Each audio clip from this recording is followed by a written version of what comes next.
Well, hey, greetings and salutations, everybody. Welcome back to the channel on this afternoon for this open mic. Ask me anything. I am, of course, John Campea. Good to have you guys here. And thank you for everybody jumping in and joining me on this fine afternoon. Actually, in Los Angeles, in the Los Angeles area, it is a cold, rainy day. It's actually, I don't know if you guys follow Rob on social media, but he was actually having snow and hail where he lives, and that is not normal. That is not normal for this area where we live, but it is what it is. You know what? With how much drought we've had out here, the rain is good. Anyway, guys, great to have you here this afternoon. Thanks for joining by.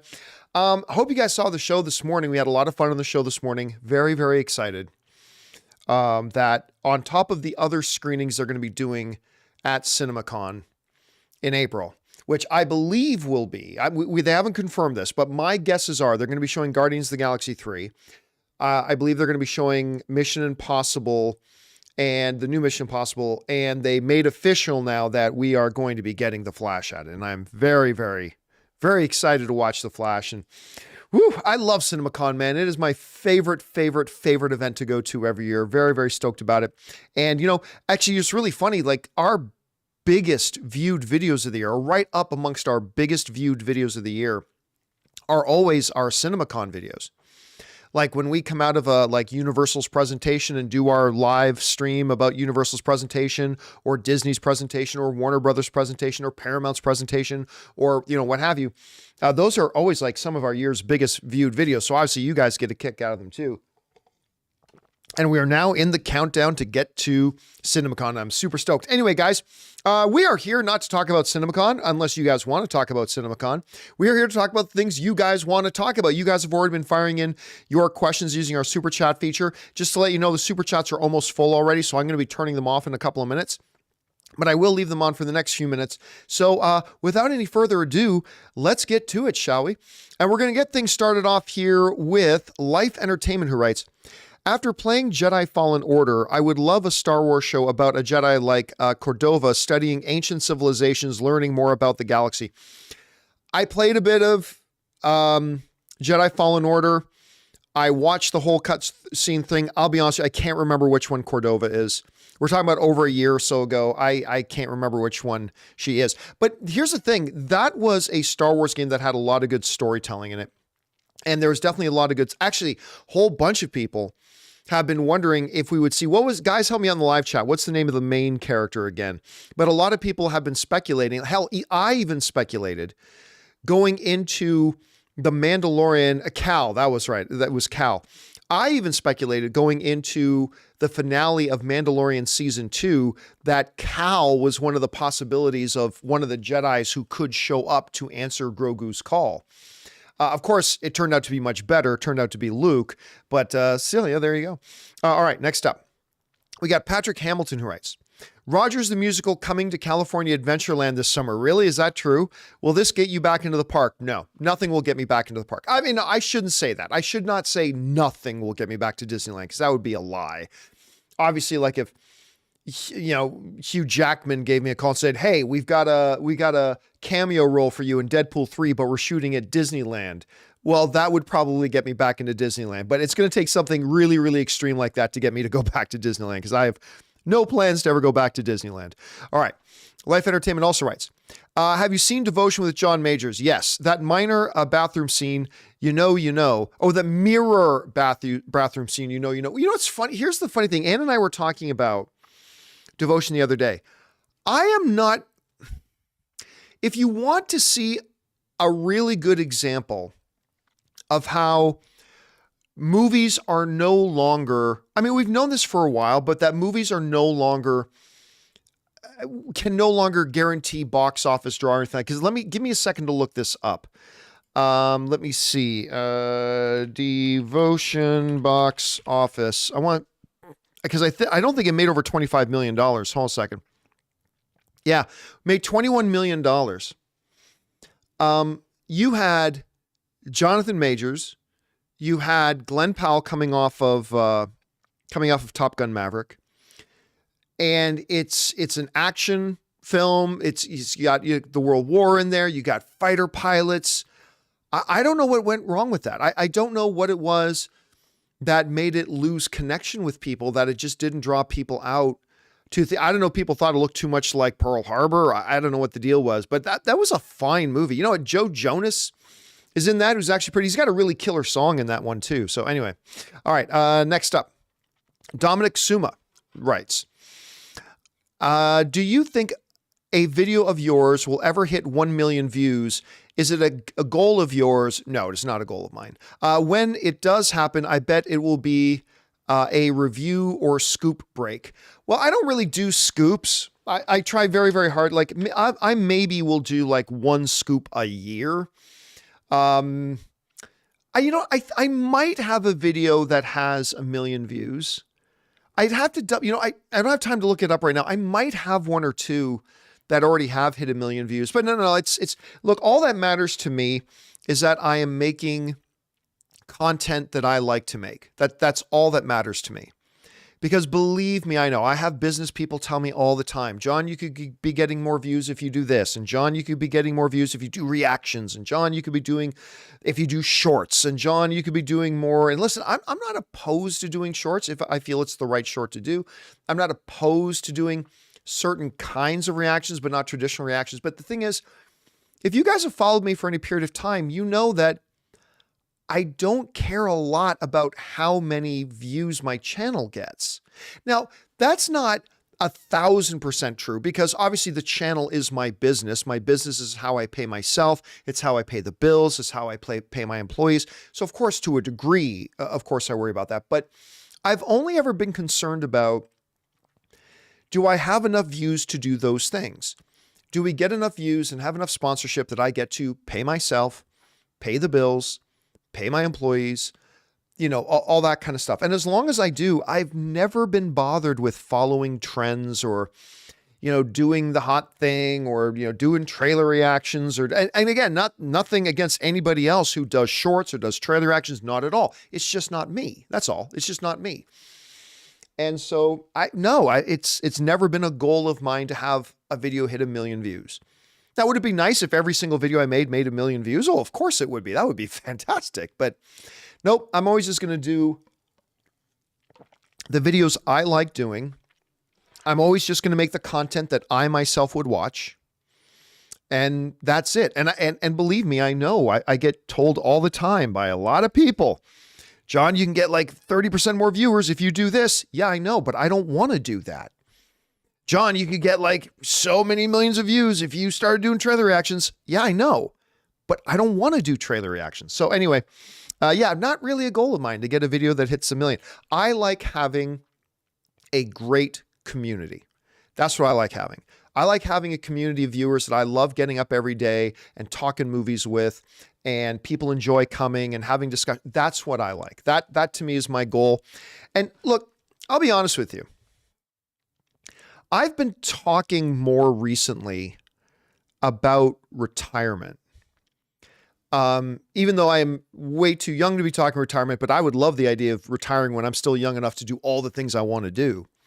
But the reason I've been talking more about retirement lately is because, remember how I just said that all I've ever really want to do is to have a great community. I want to be a part of a great community. I want to build a great community. I want to have a community that we love talking movies every day and blah, blah, blah, blah. And I want to be able to pay myself, pay my bill. Right. You know how I just said all that? I've done it. It's done. I have won the game of life. I have a wonderful family. I have an amazing wife. I have been successful in my business. I have won in the game of life. And because all those things that I said are the things that I actually want to be able to accomplish, I've already accomplished them. That's why I can sit here now and start thinking about, and I start talking about retirement. I start thinking about, who do I hand the channel off to? Who do I sell the channel off to? I ain't giving my channel away, by the way. I'm selling it to somebody. I ain't giving it away. But I mean, now don't get me wrong. I'm not retiring this year or next year, but I'm just saying, very shortly after that, I'm already thinking about retirements, because the things that I've actually want to accomplish, I've already done it. I've done it. I've won. I've been able to break out on my own and sustain and grow and prosper and had a great film fan community and be a part of all this. And now I honestly have on my checkbox, I've got nothing left to check off when it comes to my professional life. It's done. I finished. I crossed the finish line. I've run the race. So that's why over the past couple of months, you've heard me talking a little bit more about the possibility of retiring, is because, so now, you might ask yourself, well, John, if you've already checked off all the boxes, what gets you out of bed in the morning? Well, the thing that gets me out of bed in the morning is that I love coming in here and getting together with the community and talking movies. I just love doing it. I'm just doing it now because I love it. So, and that's mostly because of you guys that I love it so much. So yes, thank you for that. Okay, let's keep going here. That was the wrong button. This is the button I'm looking for. Okay, let's see. That was Dominic. Next up, Vess, aka No Days Off, writes, as a movie connoisseur, March has me excited. Me too. We are getting Creed 3, Children of the Corn, Champion, Scream 6, 65. That's the dinosaur back 65 million years ago movie. Shazam 2, John Wick 4, re-releases of Casablanca and My Neighbor Totoro. It's killer. And then today we were looking at April, and April's looking really good too. And then once you get into the summer, it's listen, guys, all the drudging that we have been through the pandemic and everything, this is our payoff. We're now getting back to normal, and God, it feels good to be getting back to normal on this stuff, Vessa. All right. Next up, we've got Vess, aka Mr. Days Off again, writes, sorry, I had some Doritos before starting the show, and the one little crumb is stuck in my throat. All right. Plus a little movie called Operation Fortune, which, oh yeah, I forgot about that. That's the Guy Ritchie one, if I'm not mistaken. Did Guy Ritchie direct Operation Fortune? I think he did. Anyway, Operation Fortune with Jason Statham, Aubrey Plaza, Carrie Ewells, who's of course Wesley from Princess Bride, and Hugh Grant. It's going to be awesome. Yeah, I am so very, very excited for this month of movies, man, for March. And it starts off unofficially tonight by me going to see Cocaine Bear, the cocainiest of all the bears. Cocaine Bear. I cannot wait. All right.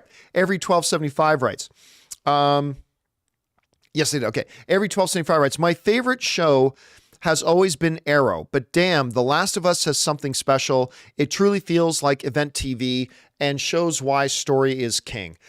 I mean, I used to love Arrow. I loved Arrow the first two and a half seasons. And then when they got into the Captain Buckles nonsense, it kind of lost me. Now they kind of redeem themselves here and there. I love Stephen Amell. Like, Stephen Amell is awesome. He just continued to get better and better in that role. I just feel like the writers let him down. But that's me. Last of Us is incredible. It's not my favorite show ever, but it's probably my favorite show on TV right now. And that's tough because for the last couple of years, Arrow has been, I think, the best show on Yellowstone has been my favorite show on TV, and Succession is right up there too. It's fantastic. But yeah, man, I think Last of Us is the best show on TV right now. All right. James Argenta writes, do you think some of the MCU delays are part due to the possible 2023 WGA, DGA, or SAG strikes? No. That will definitely come into play if they happen. But none of the delays right now have anything to do with something that hasn't happened yet. You know, we've already heard a lot that Disney, Big Papa Iger, has wanted to stretch things out a little bit. He's wanted to reel in the frequency of how much stuff gets produced every year. We also heard that, you know, one of the things with the Marvels they did a 3-month delay, which is not much. It's just 3 months. It's not like Aquaman, which jumped a year. But the delay was just to give them a little bit more time for visual effects work. And now we're hearing about Agatha, that they started shooting, but now they're not so sure about their story. They want to rework the story a bit. I don't think any of it has to do with any of the potential union strikes. That will have an impact, but it'll only have an impact if they happen. And I don't think the industry is I don't think that the unions, the producers, Hollywood, I don't think collectively they want that to happen again. I don't think anybody wants that to happen again. So I think they'll find a way to avert it. All right. City of Swift writes, when did you know you were ready to get married?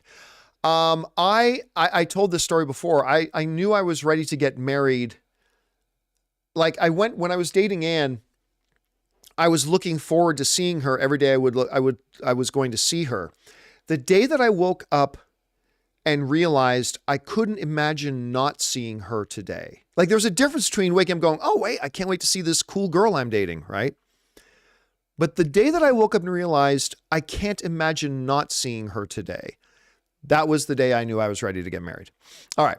Hero75 writes, personally, I want to see a fake Nat Geo special on the Discovery/First Contact on Pandora. I think that is something James Cameron would agree to make. No, I do not believe that is something James Cameron would agree to make, because just doing that would take years of his life. But I will tell you what, I will watch that. I mean, they'll never make it, Hero 75. They'll never make that. But if they did, I would watch the hell out of that. That would be a lot of fun. All right, next up. Fangblaze71 writes, did you know that AntMan was originally going to be on Team Iron Man until they got rights to use Spider-Man? Would have changed a lot about Ant-Man 2. I have never heard that. I don't know if that's true. It would seem very odd for that to be true, considering that he's with Hank Pym and Pym does not like Starks. So I don't know if that's a rumor or if that's actually true. I would have to see if it is true. You're right. That would have changed things a lot, especially because being such a Captain America fanboy is such a core part of the Ant-Man character now. But yeah, I don't, that doesn't make any sense to me. That doesn't mean it can't be true. I'm just saying off the top of my head, that doesn't make any sense to me. All right. Next up, Corey R writes, have you seen the trailer for Guy Ritchie's The Covenant starring Jake Gyllenhaal? I'm a big Jake Gyllenhaal guy, so I'm very excited for that one. If you're talking about the one where he was the soldier and he's going back to get out the guy who saved his life, yes, I have. It looks emotional. It looks powerful. It looks exciting.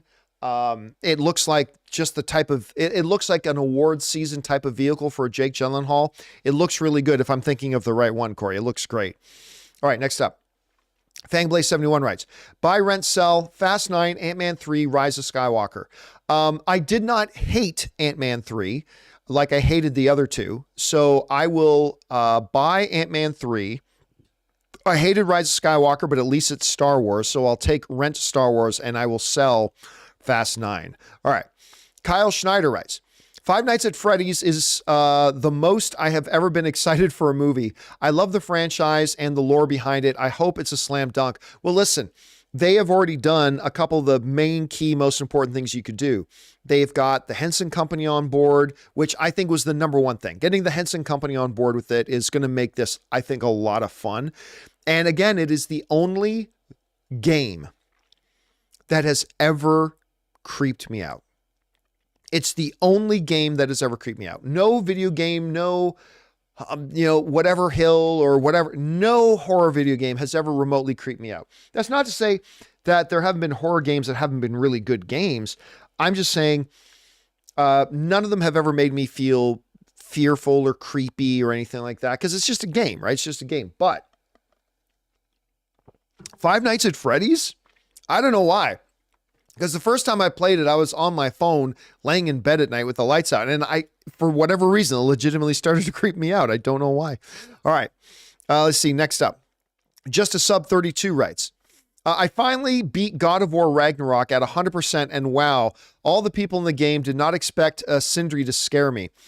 I love that story, by the way. And by the way, I don't remember the names of a lot of the characters. What were the names of the two? Help me out in the live chat, guys. What were the names of the two dwarf brothers? The one that lived and the one that died. Spoiler alert. But the game's been out forever. You should know this by now. So okay, that was Sindri. Okay, that was Sindri. So it's Brock and Sindri.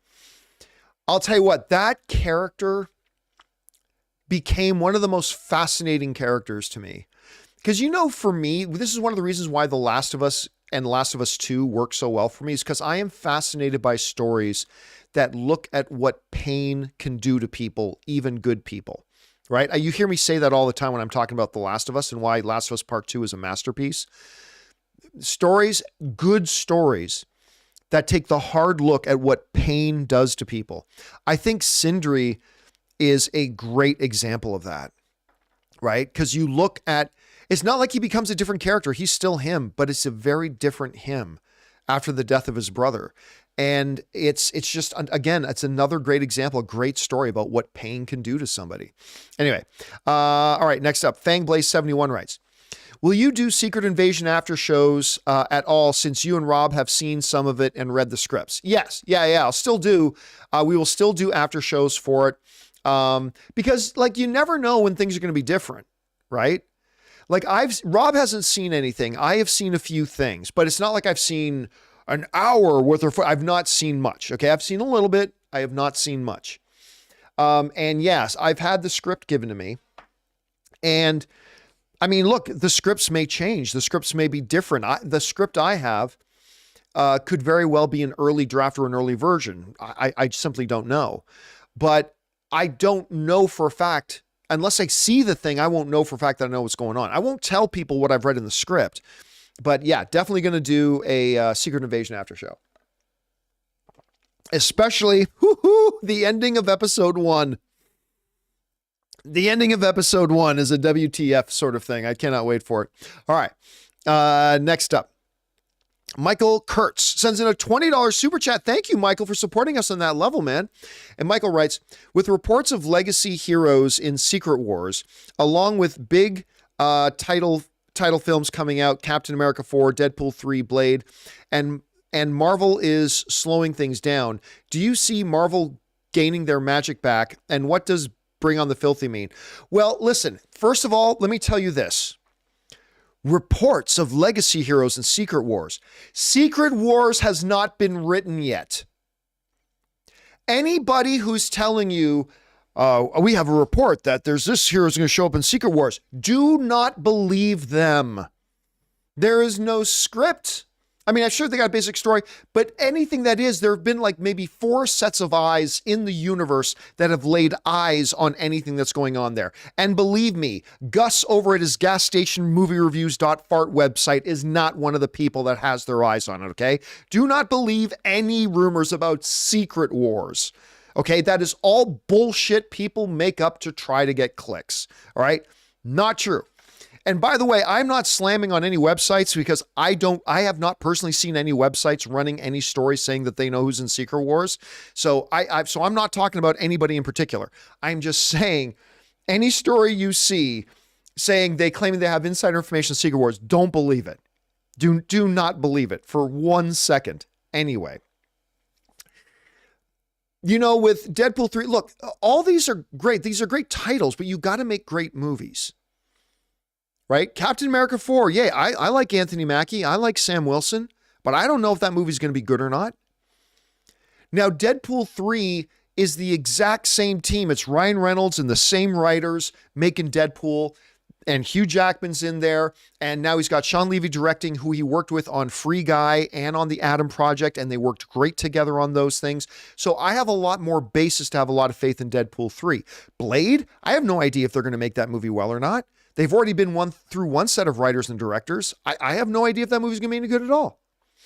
But the thing about magic, and I've been talking about this on the show, is that they have lost their magic. That magic of every single time you go to an MC movie, you are guaranteed to get a banger every single time.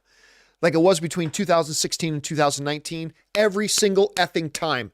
Banger guaranteed. That's magic. Now it's a coin toss. Going to see an MCU thing? Maybe I'll like it. Didn't like Hawkeye. Didn't like She-Hulk.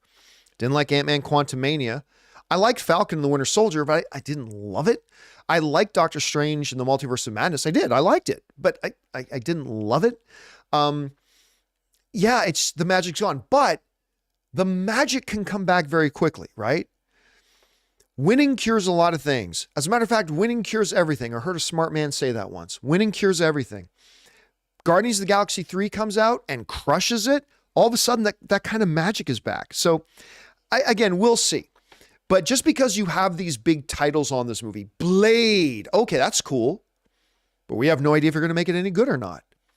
Captain America 4, that's cool. I have no idea if you're going to make that any good or not. So it's hard to say on that basis. But again, magic can be lost, but it can be gained back really quick. And I think Guardians of the Galaxy is the movie to do that, but we'll see. All right. Thanks a lot for sending that in, Michael. Appreciate that very much, man. Okay. Let's see. The Incredible Hulk writes, why can normal networks and Netflix put out multiple shows at a time all year, but it's a chore for Disney to even put out one at a time? But it's a chore for Disney to even put out one at a time part of the year. You know, I honestly, I don't know. I don't know. Now, listen, when you're looking at normal networks, right? Let's say you're looking at Abbott Elementary. That's a great show that's on network TV. By the way, the first network TV show that won the Emmy in like over a decade, because the last decade it's all been streaming shows. But take a show like Abbott Elementary.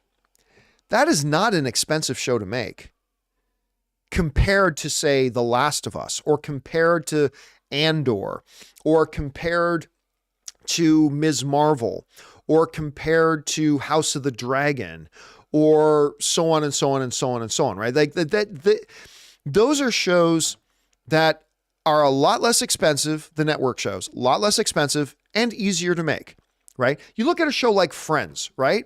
What did you have? 4 sets? You had Monica's living room. You had Joey and Chandler's living room. You had, what are the names of the other characters? What was the name of the character that was dating Jennifer Aniston's character? I can't remember. Anyway, you had that dude's apartment. You had Central Perk. So, you had 5, 6, Ross was that character's name. Thank you, CJ Rebirth. You had 5, 6, 7 sets. And then once in a while, and by the way, 5 of those sets could have been on the same stage. Like Chandler's set is literally 6 feet away from Monica's set, which is literally 5 feet away from Central Perk's set, whatever. Whereas if you're doing Game of Thrones, you're traveling to 5 different countries. You're doing all this kind of stuff. So it is harder, but I still contend that you should, with the right planning, you should be able to put these shows out once a year, right? I don't believe there's really an excuse for House of the Dragon to have to wait 2.5 years in between seasons. It's not like you're doing 24 episodes like others, like network TV shows are. You're doing far less. But yeah, but there is a difference. Even I have to admit there is a difference between how they do it. All right. Thanks, Incredible Hulk. Michael Kurtz writes, I'd love a Tom Riddle series or a Hunger Games series of Hymix games. They should expand the universes. I am never, ever, ever excited about going back and covering prequel stories. Now, you go back 200 years, that's different because then you don't have as many tethers. But I'll be honest with you, you've told all the Tom Riddle story you need. I don't need to see any more in the Potter world with Tom Riddle. Like we know the story. We know what happened there. Haymitch's games, we know what happens to him. Yeah, there are details you could do, but we know. Like even with something like Andor, you're completely disconnected from everything else that we've known about Star Wars lore, right? Like it's completely disconnected. It's in that world, but that's all it is. It's the same world. These are completely different characters we're interacting with. It's completely different stories. It's like a whole different thing. With Tom Riddle, we know everything about Tom Riddle. I'm not going to lie. I am not, while there are absolutely exceptions, even I have exceptions, but for the most part, I don't like the idea of prequel. Unless prequel means going more than 100 years in the past, so you're disconnecting yourself from the stories that we already know. So you want to tell House of the Dragon story? Awesome. Go back over a century to whatever, 70 years, whatever, tell that story. You want to tell an old Republic story in Star Wars? You're going to go back 5,000 years or 1,000 years or 700 years or 100,000. That's fine. That's fine. But normally I'm just not for prequel stuff, especially covering ground we've already covered. Then you just get Book of Boba Fett and Obi-Wan. And I wasn't a big fan of either of those. So that's just me. All right. Thanks for that, Michael. Appreciate that, man. Next up, just a Sub32 writes, with video games increasingly getting movie/TV adaptations, do you think there will be a slowdown or will we likely see more in the future? There's 2 factors to take into consideration here. Unlike with comic books, where we have 1,000 different comic characters who have been around for 70, 80, 90 years. I mean, depending how far back you want to go. You know, the video game genre is a relatively young genre with not a lot of marquee names, right? There's only so many Marios. There's only so many video games that have carried the narrative heft that a Last of Us or a God of War or a Red Dead or even an Uncharted have been able to carry. Like with the world of comic books, I mean, even in the comic book realm, like they are now pushing up to the limit of all the major comic book characters have now been done. Like, I don't know if you guys can think of any in the live chat, but how many major comic book characters have they not touched yet in movies? Like, I mean, maybe a couple they haven't done well, but how many major comic book characters has not been touched? I honestly can't think of any off the top of my head. They mostly all been done.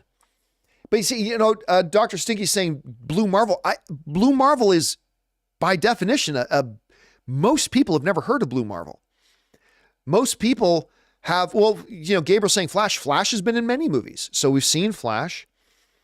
So now when you go over now to, say, video games, there's way fewer of those, like marquee video games that, because it's a much younger industry, right? Video games have not been around anywhere near as long as comic books. So at some point it's going to slow down. So but then new video games come out, maybe like Ghost of Tsushima, maybe that can be turned into something, but I expect at some point it'll slow down until the video game industry creates more big iconic titles, but that's easier said than done. Admittedly, it's easier said than done. All right. Next up, CJ Rebirth writes, this might be silly, never silly, but sorry for saying you were taller than I thought. I was running on autopilot, and that's what came to my mind after meeting you. Listen, I get that all the time. Honestly, so many times when people meet me and I meet people, one of the first things they say is, you are taller than I thought. And I don't know why. Like, I'm not a particularly tall guy per se. Like, I'm about 6 foot. But I'm not a particularly tall guy, but for whatever reason, people see me on the show, and maybe it's because they always see me sitting down, but everybody thinks I'm like 5'3" or something like that. People always think like, and hey, and there's nothing wrong with being 5'3". My wife is shorter than 5'3". I'm just saying, for whatever reason, people think I'm shorter. I don't know why. But hey, there you go. No problem. I get it all the time, CJ. Don't feel weird about it. All right. John Redcorn writes, opening weekend prediction for Cocaine Bear, 23 million. I'm going to say 16. John also writes, over under 25%, 70% second weekend drop for AntMan.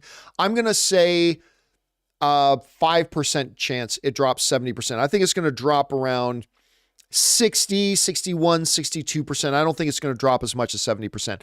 But you never know. It's possible. Casey Mack writes, hey, I was wondering if you saw the trailer for the new HBO Love and Death. I have not. I think it looks interesting, and Olsen will kill that role. Oh, okay. I know the one you're talking about, but I've not seen the trailer for it. Also, Kristen Ritter in that show as well. Wanda and Jessica. No, I have not seen the trailer for it. I saw a headline for the trailer, but I did not watch the trailer. So I'm going to have to you got a couple of fantastic performers in there. I'm going to have to check it out for sure, but I've not watched it yet. Probably talk about it on the show once we do have a chance to watch that, Casey Mac. Thanks for putting that back on my radar, because I totally forgot that I saw that. All right. Darth Grant writes, 1 of 3. The Loki series portrayed the multiverse correct. That's up for debate. Sylvie, Loki, and He Who Remains, just call him Kang. He's one of the Kangs.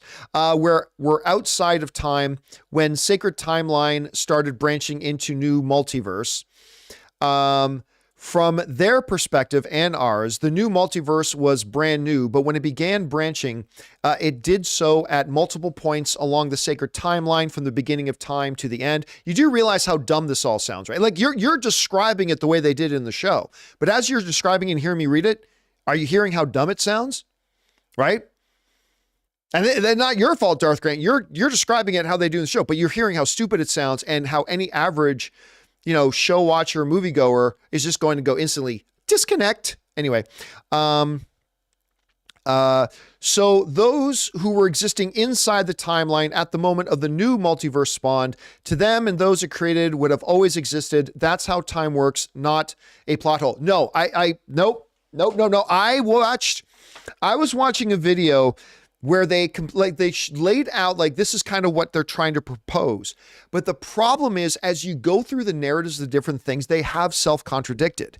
They have self-contradicted on a couple of points along the way. Because even if you accept that, say, the time variance authority was existing outside of time, right? Even if you accept that, which is part of the narrative of the story, right? Several other conceits that they lay out along the way contradicts what they even said in there. Because look, it's even Loki, right?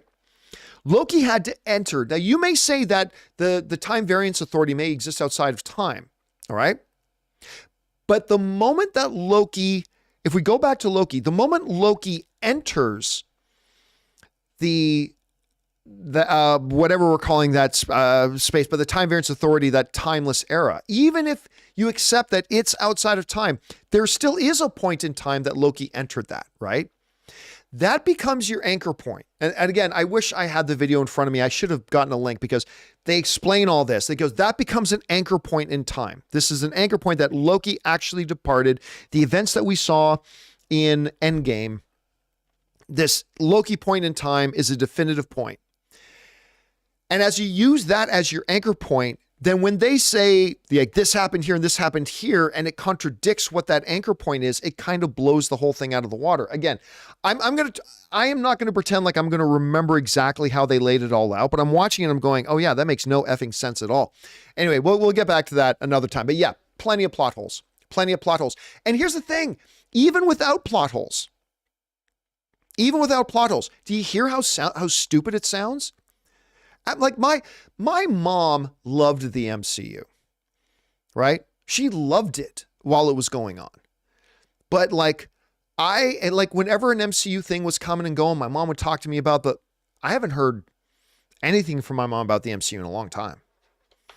Like, it's just such a disconnect. Like I knew when I was at CinemaCon last year and Kevin Feige was on stage and he said, this new one is the multiverse saga. As soon as he said that from the stage, I was like, oh no. Or as Dave Chappelle would say, oh no. Like, oh no. Oh no. No. This is a bad idea, Kevin. And of course, I trust Kevin Feige because he's the greatest producer of all time, most successful producer of all time as well. And he's awesome. But yeah, it's not been good, man. Anyway, get back over here. Tomoda Awesome, who writes, no non-Sony, let me try this again. No non-Sony joint MCU film hit $1 billion. Okay. No non-Sony joint MCU film hit $1 billion since Endgame. Hope that changes this year. Yeah, that's true. I mean, still, like, look, Spider-Man No Way Home is still an MCU film, right? It's a Sony movie, but it is a Marvel Cinematic Universe film. And you're right, none of them have. Now, look, the $1 billion mark is not now the bar. Like, oh my gosh, unless you hit $1 billion, you're not successful. No, that's ridiculous. But, when you go back and realize that in 2019, when you looked at all the MCU films that have happened, not all of them hit $1 billion, but they got to a point where mathematically the average MCU film made $1 billion.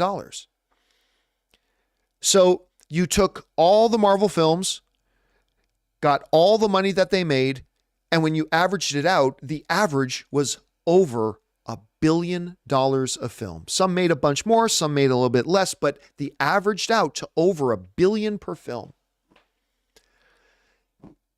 Taking out Spider-Man No Way Home, Eternals, Black Widow, granted pandemic era stuff there. And then, the dumping on Disney Plus, absolutely. There's extenuating circumstances with those ones. Yes, but I'm still including them on the list for now. Okay. Eternals, Black Widow, AntMan and the Wasp: Quantumania, Thor: Love and Thunder, Doctor Strange and the Multiverse of Madness, Shang-Chi, which is awesome. None of them have made $1 billion now. None of them. Again, you take out Spider-Man, even let's leave that in. That's one out of the last 6 or 7. A movie franchise that was averaging $1 billion. They've had $1 billion film now in the last 6 or 7, or maybe 8. So while we don't want to become stupid and say, unless you make $1 billion, you're not successful. No, but you don't want to be on a downward trajectory either. And only one out of all those movies that missed $1 billion, only one of them made it to 900 million. Oh, also add to that Black Panther Wakanda Forever. That's another one that didn't get to $1 billion. So you're seeing this happen. So I really hope they can. And I think a lot of that has to do with multiverse nonsense becoming convoluted, making it so like it used to be in the comic book era where before you could watch any MCU movie without watching anything else and you would be fine. Now you have to do homework to watch an MCU project. Like, I felt bad for anybody who tried to watch Doctor Strange in the Multiverse of Madness that hadn't watched WandaVision. Like, it's becoming more convoluted. They've got to get back to the things that made them really successful. Anyway, we'll see. Moto Awesome writes, have you seen the movie Upgrade? What did you think? Yeah, I thought Upgrade was pretty good. I think it was a little bit overrated, to be honest with you, but terrific action. The fight sequences were absolutely incredible. Heartbreaking, depressing kind of an ending, but it's an ending you kind of saw coming at the same time. Yeah, I liked Upgrade. All right, next up. Reynaldo Meza Preto writes, hello, John. I hope you are having a great day. I am having a great day, thank you. Just watched Slither and absolutely loved it. James Gunn loves his alien invasion stories. Guys, if you have not seen Slither, oh my goodness, Slither. Slither is such a great movie. You got to watch it. Listen, I love Guardians of the Galaxy. Love Guardians of the Galaxy. I love James Gunn's Suicide Squad. I love Peacemaker. I love Super. I love just about everything that James Gunn has made, but his best film, in my opinion, is still Slither. If you have it with Nathan Fillion, you got to go. I think that's Elizabeth Banks in that movie too. Was it Elizabeth Banks? I think it's Elizabeth Banks. Maybe I'm not remembering it, but I think it's Elizabeth Banks. It is a brilliant freaking film. It's funny and scary. It's Michael Rocker's in it as well. It's just so good. You got to go check it out. I'm glad you had a chance to watch it, man. All right. Culture Wars Diplomacy writes, where's it? I went to school at Oceanside High. I didn't even know Veronica Mars was shot in my city until I saw it. Do you have a similar experience? Well, I'm always shocked when I see how many things are shot in my hometown of Hamilton, Ontario, Canada. Like, it is shocking.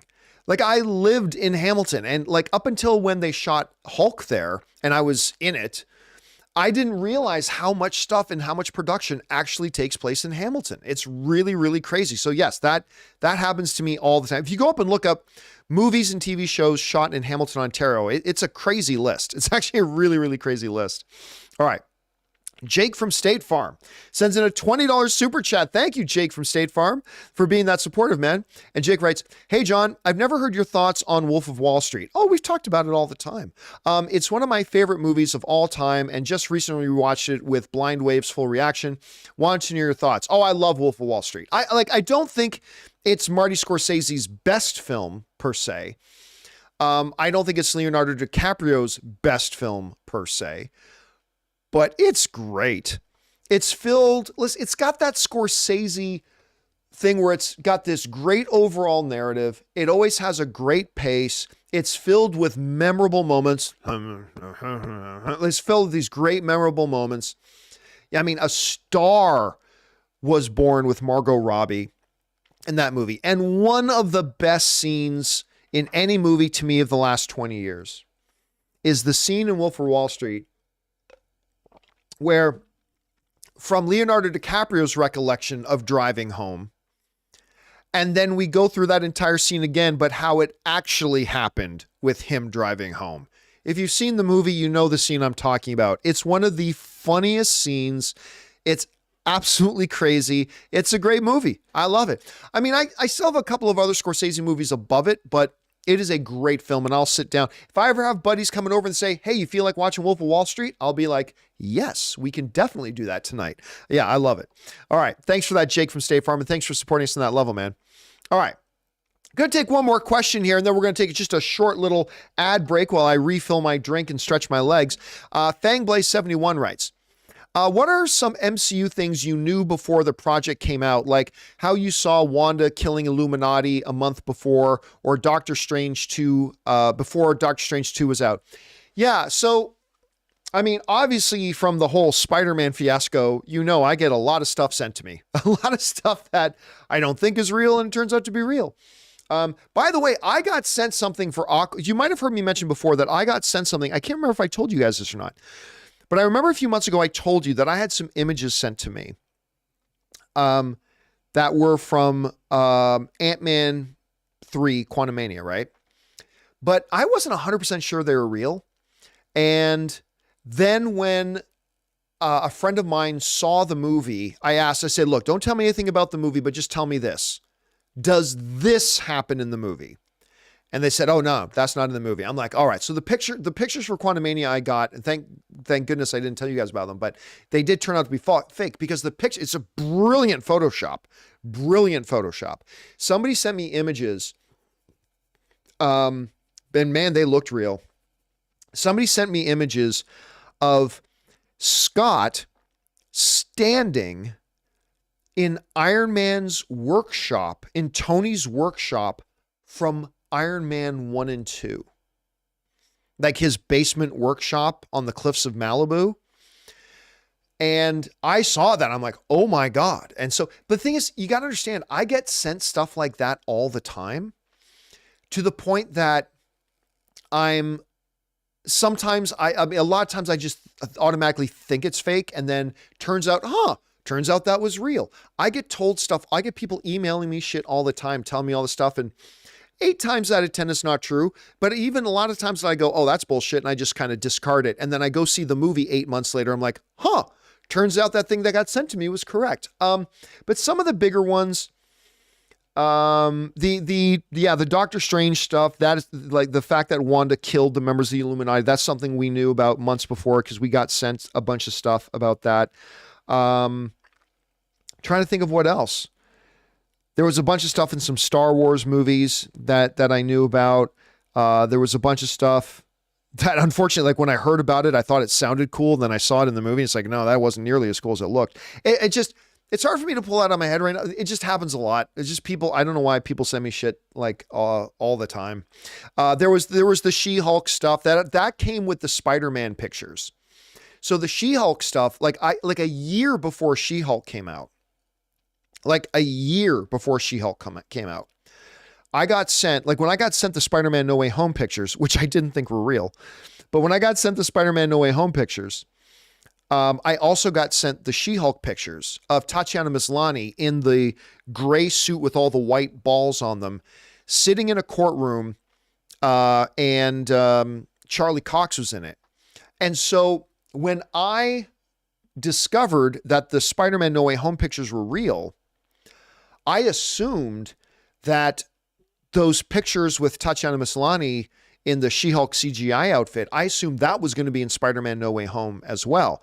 Turns out it wasn't. That was for the She-Hulk show, but that didn't come out till a year later. So yeah, so that was another example. Just a whole ton of that kind of shit. Just all that kind of shit happens all the time, man. All right. Listen, we're going to take just a 1-minute break here, as we're going to hear from one of our sponsors today, and I'm going to grab a drink myself, but we're going to take a second here and thank one of the sponsors, people who make it possible for us to do the stuff that we do around here. All of us love it. Rob loves it. I love it. Ray loves it. The good folks at MasterClass.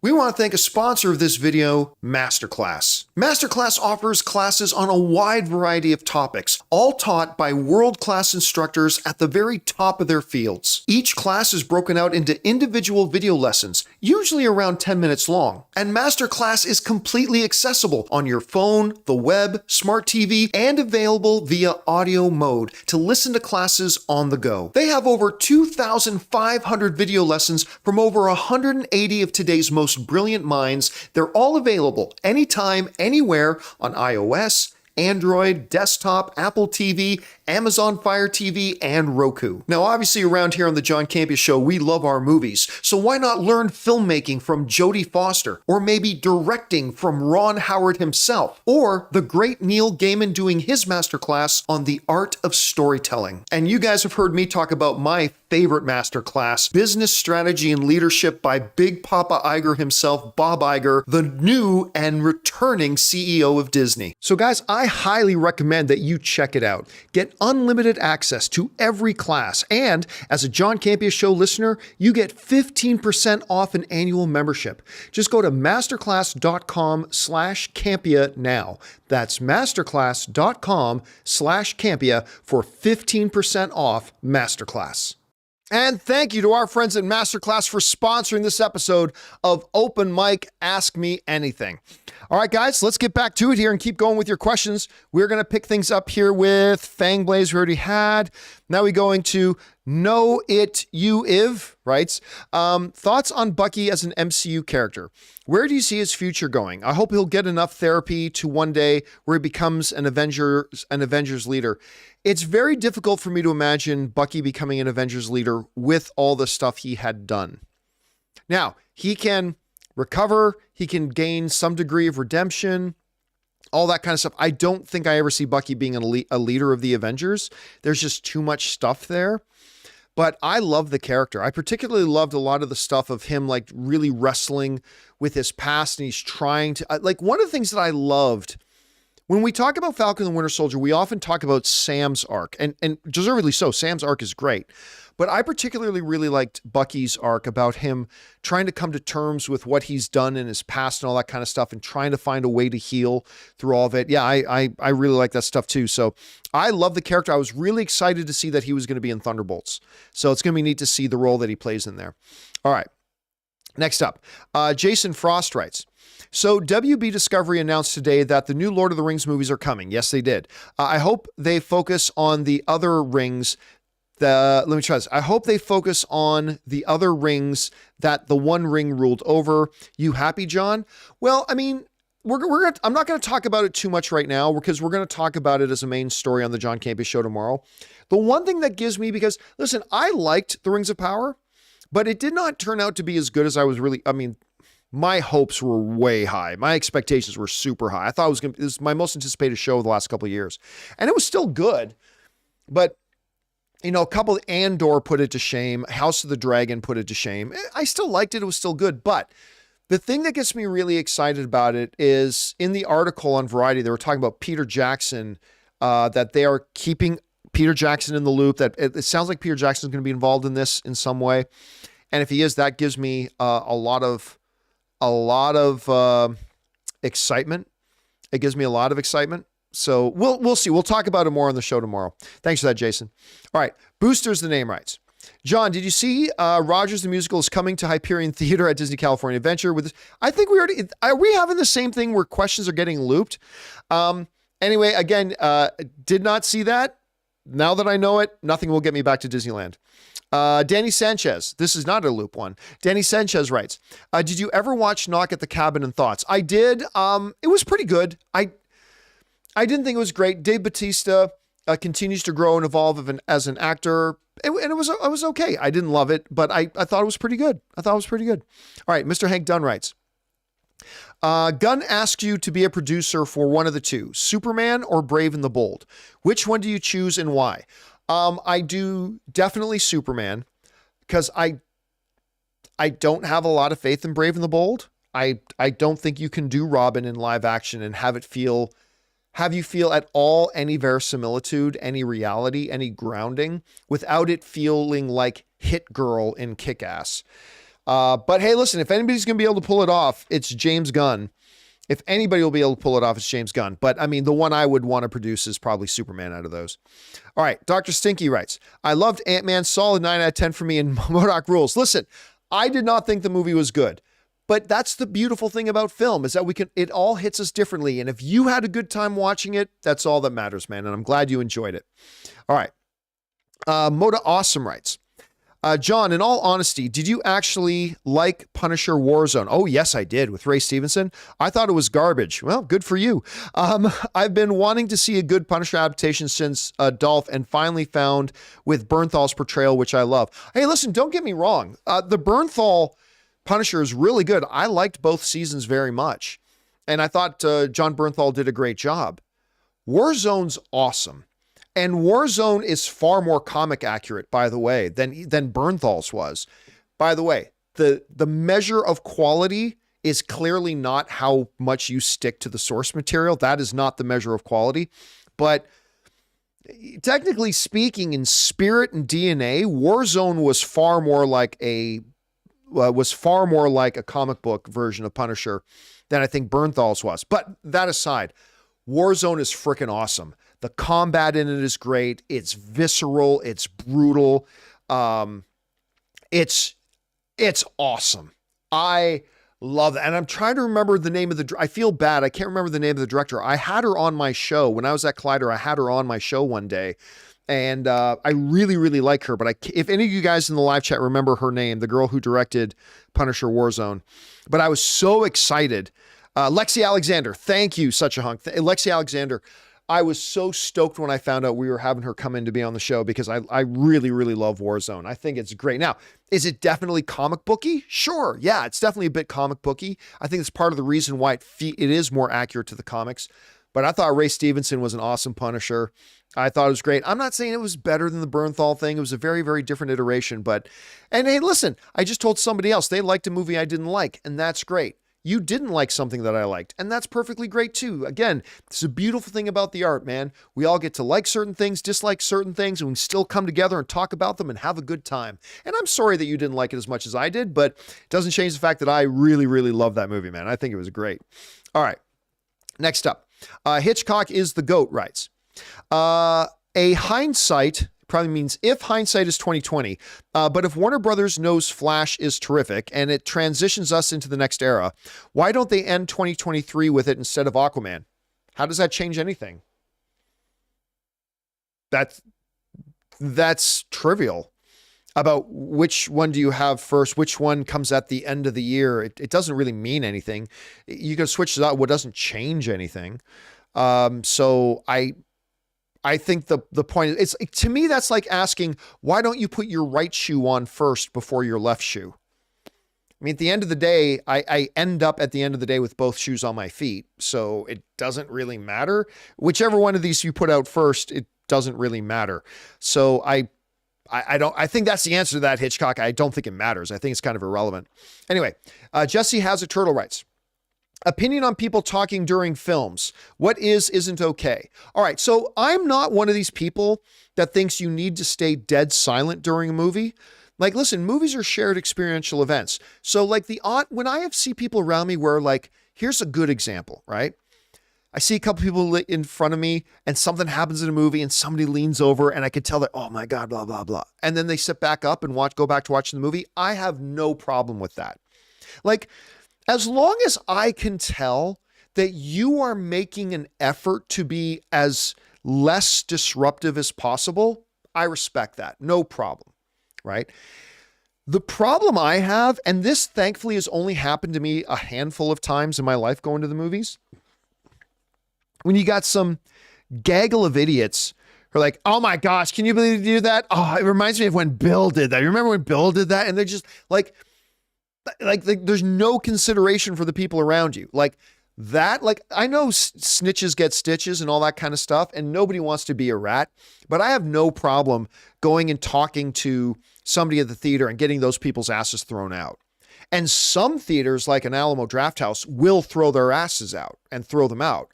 And yeah, but again, I don't mind a little bit of talking if I can tell that you are making an effort to be as less disruptive as possible. No problem. For me, then it's no problem. All right. Let's see here. Fangblaze71 writes, from now on, presidential elections should be decided by having the two main candidates in 1v1 boxing match. Would make politics way more fun.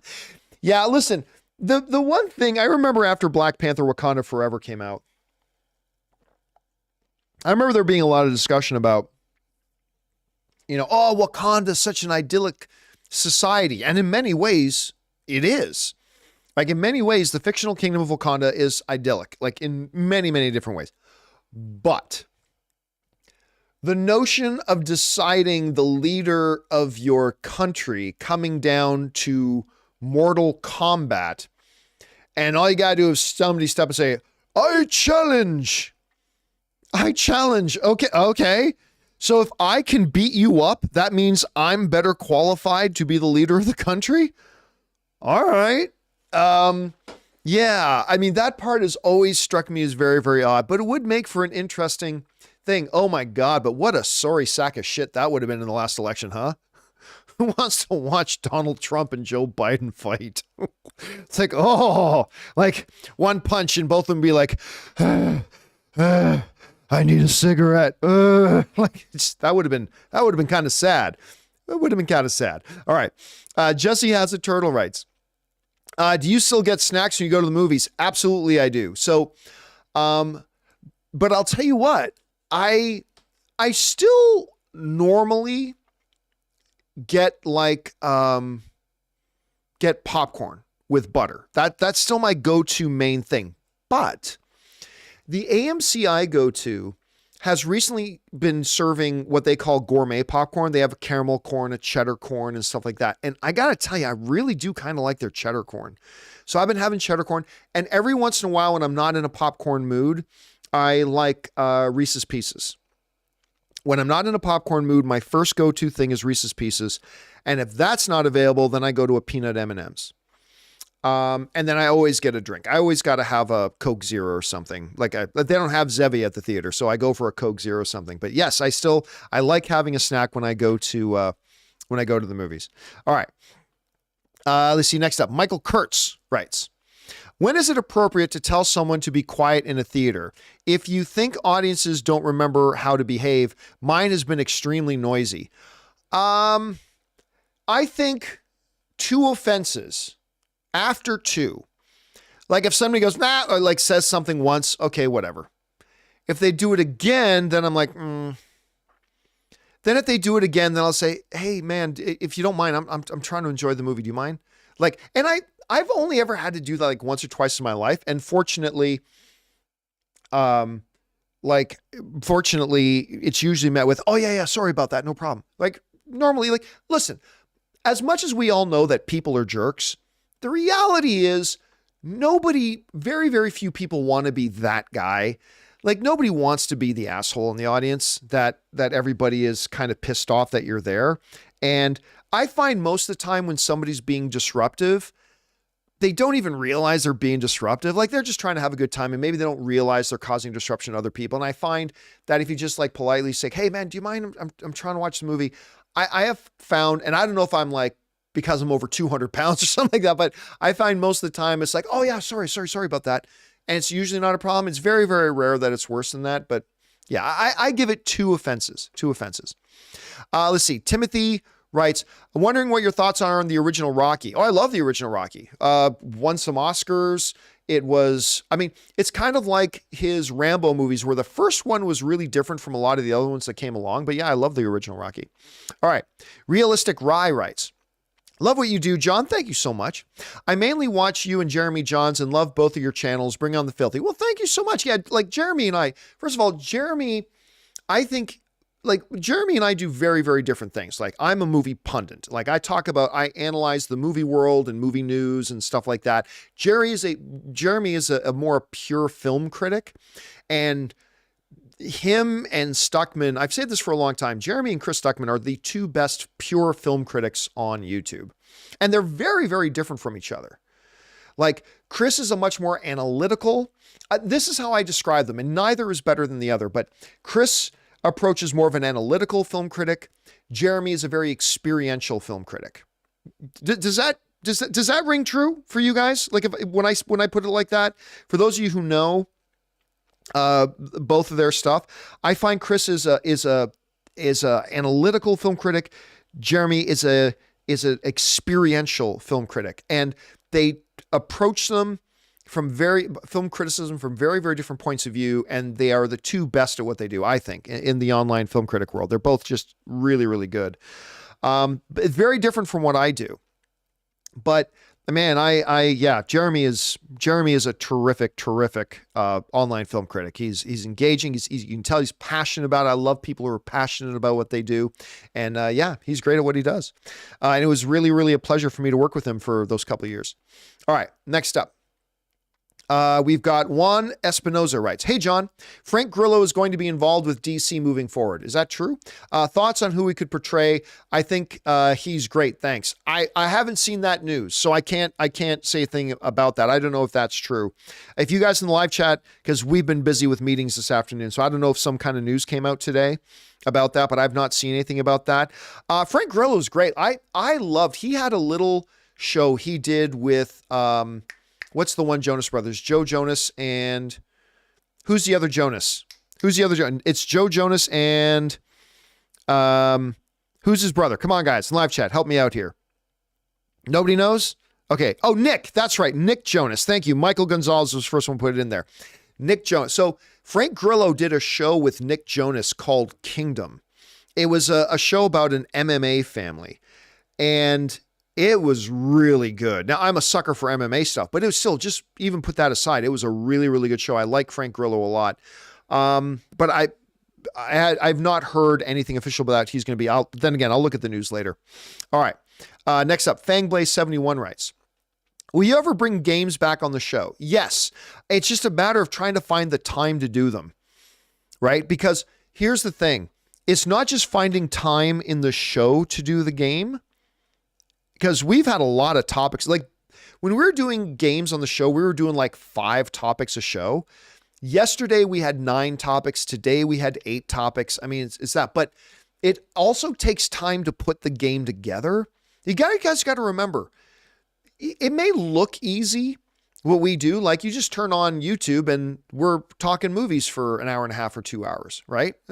But if you actually look at everything that goes into the show, like every single day we have to put a 2-hour show together, and it ain't easy.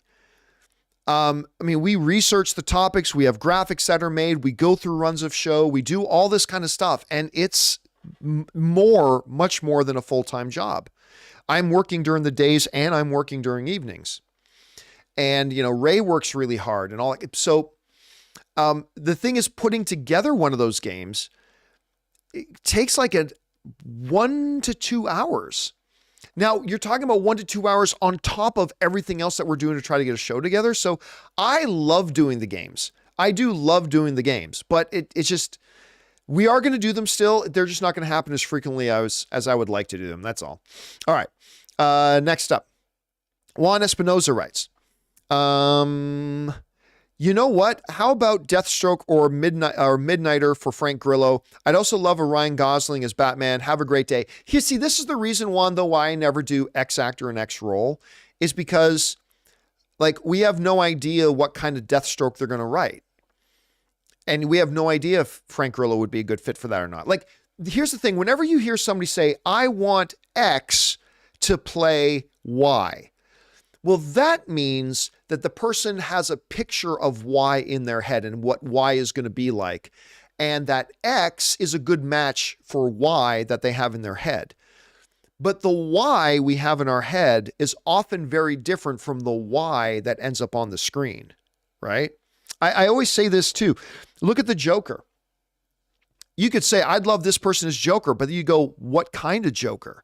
Like Heath Ledger's Joker, which was completely different from Jack's Joker, which was completely different from Jared's Joker, which was completely different from Joaquin's Joker, which was completely different from Mark's Joker. I mean, so that's why I never get into, "Oh, this person should play this." Well, maybe, but I don't know what that character is going to be like in the movie. And unless we do, I can't really say whether Frank Grillo or Ryan Gosling or anybody would be a good fit for those roles until we actually saw it. I think like that's why No, a bunch of people today will say that I always knew Heath Ledger would be a good Joker. They're fucking liars. No, they didn't. 'Cause I remember, I lived through it. I was there. When they announced Heath Ledger's Joker, every fucking buddy was Brokeback Mountain Boy. What? Brokeback Mountain Boy? Like nobody. Everybody who tells you today that I always knew Heath Ledger would be good, they're fucking lying, because I was there. I lived through it. Everybody was at, this is terrible. This is awful. You know why? Because they didn't know the Joker that Christopher Nolan was developing. And if they knew the exact nuances of the Joker that Christopher Nolan was developing, there still would have been a bunch of basement dwellers that have been like, Brokeback Mountain Boy. Like, there still would have been some of those, sure. But I think a lot of people, if they actually knew the Joker that Christopher Nolan was writing with his brother Jonathan Nolan and David, I forget the other writer who worked with them on that, they might have gone, oh, okay, all right. Well, you know what? Heath Ledger might actually not be a bad fit for that. But because people did not know the Joker that Christopher Nolan was writing, because the Joker he was writing is completely different from all the Jokers that came before, everybody was like, hey, Ledger, wait, the guy from Knight's Tale? What's he going to do? Sing a little song and ride a little horse? Brokeback Mountain? What? Is he going to stroke Jake Gyllenhaal's hair all gentle? Is that what he's going to do? Right? Because they didn't know.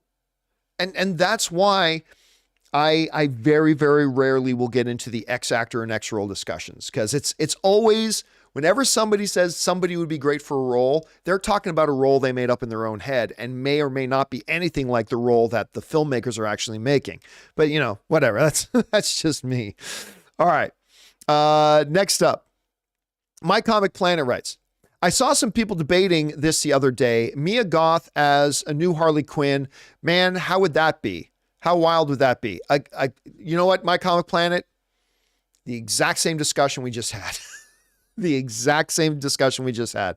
Listen, that's why whenever stuff like this comes out, you know what I'm going to say. I always say the same thing. As long as they get a talented performer, right? As long as you get a talented performer, that I can look at that performer and then look at their body of work and goes, okay, yeah, you know what? That person's got chops. That's all I care about. Because I don't know what your Harley Quinn is going to be like. I don't know what your Batman's going to be like. I don't know what your Deathstroke's going to be like. Whatever. You do. But I know if somebody you got is a good actor or not. And as long as you get a good performer, I'm all good. Mia Goth is clearly a good performer. I wasn't a big fan of a couple of the movies that she's had, but she's a very good performer. And so if they announced it tomorrow, I'd be all for it. All right. Next up, Anthony C. writes, Steven's character Glenn was my favorite character on The Walking Dead. Glad to hear he'll be joining the MCU as long as he avoids baseball bats this time. Now, of course, Steven Yeun they've announced that he's going to be part of Thunderbolts. I'm not going to talk a lot about it right now because we're going to save that for the John Campea Show tomorrow. But correct me if I'm wrong. Help me if I'm wrong. Is he the voice of Invincible? I can't remember. Or is he one of the voices in Invincible? Again, I need you guys to correct me if I'm wrong there. I might be thinking of something else. Spirit Man. Oh, no, everybody's saying it is. Yeah, he is the voice of Invincible. Yeah. So I love him in that. I love his voice in that. He is the voice of Invincible. So he's got a kind of cool little run going right now. It's going to be interesting to see who he's playing in Thunderbolts. But again, we'll get more into that a little bit on tomorrow's show. But yeah, it is very cool to hear that. All right. My Comic Planet writes, what are the chances Kevin Feige makes Daredevil an Avenger? Would generate a lot of positive buzz. Well, that's the thing about the MCU. Just about everybody ends up an Avenger, right? I mean, Benedict Cumberbatch says that Doctor Strange is not an Avenger. Okay, that's fine, whatever. But they end up making everybody an Avenger. But as far as your assertion that it would create positive buzz, well, that all depends on how the Daredevil series works out, won't it? Because this is not the same Daredevil that was in the Netflix series. It's very, very similar, almost identical. But everybody's in denial. Charlie Cox has made it very clear. Charlie Cox has spoken many, many times about it's not the same. It's very similar. This is not, this is this. He's kind of been warming people up, but there's still a lot of people in denial thinking, no, this is basically Daredevil season 4, but it's not. So the real question is going to be, how good is this show? Because if the Daredevil series comes out and it's as bad as, say, She-Hulk, and by the way, I liked Daredevil in She-Hulk, and I liked their chemistry. I don't care. Like, I didn't like the show, and I don't care what anybody else says. I liked their chemistry. I like Jen and Matt's chemistry. I thought that was pretty good. But if that show isn't good, then the goodwill you're talking about, that won't be there. That will not be there at all. So we will see. We will see how that all turns out. All right. Thanks for that, My Comic Planet. Next up, Mikar Agva, hope I'm saying that right, writes, I've been a follower of yours since Ben Affleck was cast as Batman. Thank you so much, man. And I want to congratulate you for the channel and the community you've built. I feel a sense of pride being along for the ride. Oh, thank you so much for that, man. That's incredibly kind of you to say. Yeah, listen, it's funny. Christian and I were talking a bit the other day because we did our evening with Campea, Harloff, and Alba event, which, by the way, again, thank you to everybody who came to that. That was amazing. And we were talking about how, like, we look at where we've come, and I still remember, man, Ann and I were talking actually just, I think last week, Ann and I were talking about when we were making the decision for me to leave my job and to go out on my own and to get my YouTube channel really up and running and going. I'd had a YouTube channel, was there, but I wasn't really doing anything with it. And so when I decided to leave my job, and it's over about 6 years ago now, doesn't it? It feels like yesterday. Guys, it feels like yesterday that I left Collider at any rate. But when I made that decision to go, it was scary. I didn't know how it was going to work out. I didn't know if, like, within 6 months I was going to have to just go find, another job or whatever. But it is crazy. It's crazy how it's been an amazing ride, a fun ride. And thank you so much, Mikar. Let me try this again. Mikar Gava. Thank you so much for coming along with the ride with us. And thank you so much for the kind words. It means a lot to me. Thank you very much, man. All right. Next up, Isaac Cushman writes, what do you think of the gun-penned Scooby-Doo movies? I notice it tends to be loved by Gen Z, but lamented by most others. I was never, listen, I'm not going to lie and say I've gone back and watched those. I haven't. I think I watched those movies when they first came out. I don't even think I knew James Gunn wrote them until like 2 or 3 or 4 years later. I mean, it's got some people in it that I really like, but I give it no thought. I couldn't tell you one thing about those movies. Like, I watched them once and then I never watched them again. And it's been a long time, so I don't really have a lot of thought about them. Again, it was like, and like every 2 years, somebody goes, hey, remember James Gunn wrote the Scooby-Doo movies? And I go, oh shit, yeah, I forgot about that. Like, so yeah, doesn't stick in my head very much. Not in my head canon. All right. And then, guys, we're just finishing off with Sean Z. Comic Construct sends in a super chat badge just to be supportive, as does Armored Saiyan sends in a super chat badge to be supportive. Thank you so much for that, guys. Appreciate that very much. And, guys, that'll do it for today's installment of Open Mic's Ask Me Anything with me, John Campea. It's a Mario. I'm Italian. I can do that. Thank you so much, guys, for being here and coming along for the ride with me today. Big special thank you to all you guys who sent in those super chats. Number one, because you gave us great fun things to talk about. But number two, you supported this channel as you did it, and all of us involved on the channel. Thank you guys so very much for your support. All right, guys, don't forget to come back tomorrow. We got a lot of things we're talking about. Talking about Stephen Yeun being in the MCU. We're talking about Lord of the Rings movies have been greenlit at Warner Brothers. We got a whole bunch of stuff we're going to cover. Hope you guys will join us on the show tomorrow. It'll be me, Robert Meyer Burnett, and Chris Carr will be in tomorrow as well. So we look forward to seeing you then. That'll do it for me for now, guys. Thanks a lot for being here. And until next time, my friends, bye-bye.